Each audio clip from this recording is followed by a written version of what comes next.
રાજ્યમાં જે એક સમાચારે ખૂબ જ મોટી ચકચાર જગાવી છે કે અમેરિકાના એફબીઆઈએ જે ભારતને એક રિપોર્ટ સોંપ્યો છે અને તેમાં તેમને જાણ કરી છે કે અનેક ભારતીયો જે ત્યાંના જે નાગરિકો છે અમેરિકાના, તે અમેરિકાના નાગરિકોને કોઈને કોઈ રીતે છેતરપિંડી કરી અને બહુ મોટા પાયે તેમની સાથે ત્યાંના નાગરિકોની છેતરપિંડી થઈ રહી છે.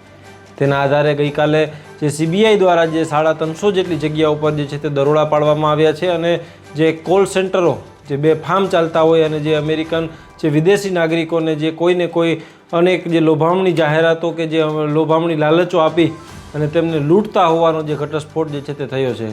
અમદાવાદમાં પણ અનેક જગ્યાએ દરોડા પાડવામાં આવ્યા છે અને અમદાવાદમાં પણ જે કોલ સેન્ટર સંચાલકો છે તેમની વિરુદ્ધ કાર્યવાહી કરવામાં આવી છે. આ હતા સમાચાર. પરંતુ હવે સૌથી મહત્ત્વની વસ્તુ એ છે કે આપણા દેશમાં જો કોઈ એવડું મોટું રેકેટ ચાલતું હોય, કોઈ કોલ સેન્ટરના બહાને જો કોઈ વ્યક્તિઓ છે તેમને લૂંટવામાં આવી રહ્યા છે, કારણ કે જે રીતના જે વિગતો જે સામે આવી છે તે વિગતોમાં જો આપણે થોડીક જે તેની સમજવાની કોશિશ કરીશું તો અહીંયાથી જે કોલ સેન્ટર ચલાવવામાં આવે છે તેમાં તેમની પાસે ત્યાંના નાગરિકોની લીડ્સ જે લોકો તેમને લીડ્સ કહે છે કે એટલે તેમના કોન્ટેક્ટ નંબર અને તેમની સંપૂર્ણ જે બેન્કિંગ વિગતો હોય છે તે તેમાં સામેલ હોય છે. એટલે ત્યાંના નાગરિકોને ફોન કરવામાં આવે છે ને ફોન દ્વારા તેમને તેમનો સિબિલ સ્કોર ઓછો છે કે પછી તેમની જે બેંકમાં જે બેલેન્સ ઓછી છે તેવું કહી અને તે જે લોન જે જરૂરિયાત હોય તે જે લોકોને જરૂરિયાતવાળા લોકોને લોન આપવાની લાલચ આપવામાં આવે છે અને તેના માટે તેમની પાસેથી કોઈ ગિફ્ટ કાર્ડ અને ગિફ્ટ કાર્ડ તેમની પાસેથી ખરીદવામાં આવે છે અને ગિફ્ટ કાર્ડ સ્વરૂપે જે ડોલરમાં રૂપિયા જે છે તે તેમની પાસેથી પડાવી લેવામાં આવે છે. અનેક સમય છેલ્લા ઘણા સમયથી જે આ બાબત જે આ સમગ્ર પ્રકરણ જે છે તે ગાજી રહ્યું છે અને અનેક વિદેશી નાગરિકોને જે છે તે લૂંટવામાં આવી રહ્યા છે. 350 જેટલી જગ્યાએ જે ગઈકાલે સીબીઆઈએ દરોડા પાડ્યા છે. સૌથી મહત્ત્વની વસ્તુ એ છે કે આપણા દેશમાં જ્યારે કોઈ અવડું મોટું કૌભાંડ ચાલતું હોય, અવડી મોટી છેતરપિંડીના રેકેટ ચાલતા હોય, ત્યારે અન્ય કોઈ દેશની જે એજન્સી છે તે આપણા દેશની એજન્સીને રિપોર્ટ કરે અને ત્યારબાદ આપણે જાણ થાય અને ત્યારબાદ આપણે કોઈ પણ જગ્યાએ કાર્યવાહી કરીએ. કઈ કાયદો અને કઈ કાયદા વ્યવસ્થાને લઈને જે છે તે આપણે તેના ગુણગાન જે છે તે આપણે ગાઈ રહ્યા છીએ. કારણ કે જ્યારે કોઈ એક એજન્સી, અમેરિકન જે એજન્સી છે એફબીઆઈ, ફેડરલ બ્યુરો ઇન્વેસ્ટિગેશન, તે આપણે રિપોર્ટ કરે છે કે ભાઈ અમારા નાગરિકોને તમારા નાગરિકો લૂંટી રહ્યા છે, ત્યાંના કોઈ ફ્રોડ છે, લૂંટી રહ્યા છે.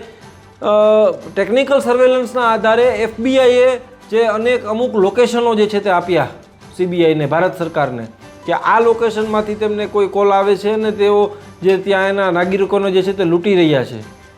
ત્યારબાદ સીબીઆઈ ત્યાં દરોડા પાડે છે. સ્થાનિક પોલીસોને પણ જે અંધારામાં રાખી અને જ્યાં દરોડા પાડવામાં આવે છે. આ શું સ્પષ્ટપણે સંકેત જે છે તે મળી રહ્યો છે?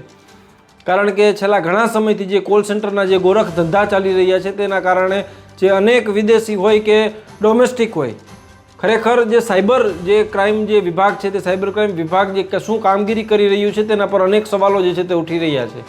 કારણ કે આ સવાલ ન માત્ર કોઈ વિદેશી નાગરિકોનો છે, આ સવાલ આપણા દેશના નાગરિકોનો પણ છે.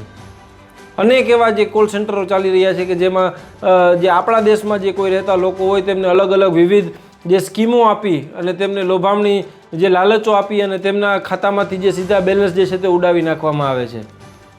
અંદાજિત કહી શકાય કે જે કોઈ પણ એક વ્યક્તિને ફોન આવે, તમારું બેંક ખાતું બંધ થઈ જશે, ઓટીપી આપો નહીંતર અત્યારે ને અત્યારે ખાતું બંધ થઈ જશે, ત્યાંથી બોલું છું, પોલીસ સ્ટેશનમાંથી બોલું છું, આ પ્રકારના અનેક ફ્રોડ કોલ્સ આવે છે.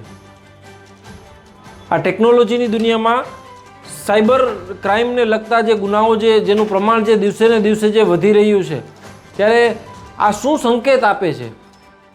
આપણે અમેરિકાને તો કદાચ ખબર નહીં હોય કે આ તો એમના દેશમાં પણ અનેક લોકો લૂંટાઈ રહ્યા છે. હજી તો સરકાર તેમાં પણ હજી પહોંચી નથી શકી, તો હજી અમારા અમેરિકાના નાગરિકોને તો ક્યાંથી બચાવશે. પરંતુ ખેર, ગઈકાલે જે સીબીઆઈ દ્વારા જે દરોડા પાડવામાં આવ્યા અને 350 જેટલા જગ્યાએ જ્યાં દરોડા પાડવામાં આવ્યા છે અને 30 જેટલા લોકોની અટકાયત પણ જે છે તે કરી લેવામાં આવી છે. અમદાવાદના અનેક વિસ્તારોમાંથી જ્યાં ચાલી રહ્યું છે, જ્યાં રેકેટ જે ચાલી રહ્યું હતું, તેમાં કોલ સેન્ટર્સમાંથી જે મોબાઈલ, લેપટોપ જેવી જે ઘણી બધી ચીજ વસ્તુઓ છે તે પણ જે પોલીસ દ્વારા જપ્ત કરવામાં આવી છે.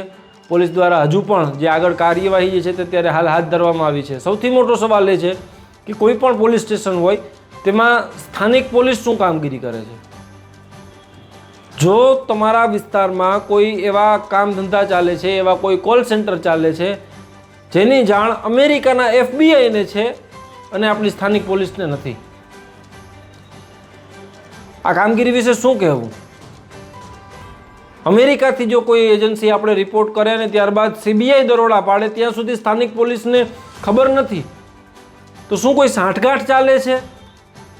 કોલ સેન્ટરો ભાગીદારી ધંધામાં ચાલે છે? કઈ રીતની જે વ્યવસ્થા જે છે તે આપણે લઈને બેઠા છીએ? પરંતુ ખેર, આ તો ખૂબ જૂનો ધંધો છે કોલ સેન્ટરનો. પેલા આપણા લોકોને લૂંટ્યા અને હવે વિદેશીઓને લૂંટી રહ્યા છે, તેમાં કાંઈ નવું નથી. પરંતુ જે આ પ્રકારની જે સાયબર ક્રાઇમની જે અનેક ફરિયાદો જે આવે છે તેમાં પોલીસે ખરેખર કોઈ નિષ્ઠાપૂર્વક કામગીરી કરવી જોઈએ. કારણ કે કોઈ એક સામાન્ય વ્યક્તિ જે લોન લેવા માટે ઝંખતો હોય, જેની પાસે ખાવા ધાન ન હોય, મજૂરી કરી અને 5-7 હજાર રૂપિયા કે 10,000 રૂપિયા પગાર હોય અને તેના ખાતામાં રૂપિયા પડ્યા હોય અને કોઈ OTP લઈને એ પૈસા તેમની પાસેથી લઈ લે, તો શું વીતતી હશે એ માણસ ઉપર? અને આજના સમયમાં સાયબર ક્રાઇમની જે આ ઘટનાઓ જે બને છે તેમાં લોકોને કોઈને મહેનત નથી કરવી, માત્ર આ રીતે કોઈ પાસેથી પૈસા પડાવી જ લેવા છે. તો આ દિશામાં સરકાર ખૂબ ગંભીરતાથી વિચારે.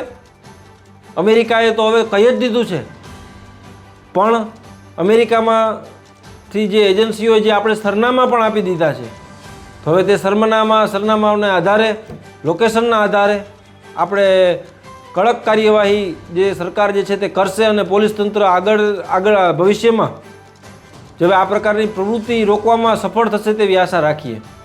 નમસ્કાર.